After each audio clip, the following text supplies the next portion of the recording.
Lidwala Insurance sebathule ngalokusemthethweni iproduct yabo lenshansha yetempilo lokhu ke kuyi medical aid lekuthiwa lidwala health. Le medical aid lena ke itawusita kakhulu ke emaswati njengoba ke bathi lokuhle ngayo ukuthi bayento njengendlela yokuthi cishe wonke umuntu akhona kuba nayo.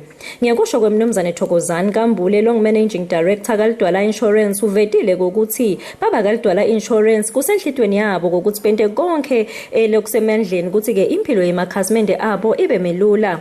We have made a strategic decision to come up with a health product called lidwala health. This is a medical aid that we are proud to say it will respond to almost every Swazi's need.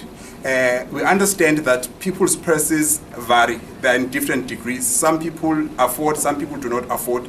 But we have come to the realization that for every Swazi, to make them feel that they belong to this company, we should offer health products that are suitable for everybody's pocket. That is why today we are proud to say, let the world, let the nation know that Lidwala is launching their own product called Lidwala Health. All the regions, we will be working with them, and our medical aid will be accepted there for all our members. So which means we're trying to cover the entire space in the country, both public and private. Ntokozo Nzabkelwa kwena uchaze kabanti ngale medical aid.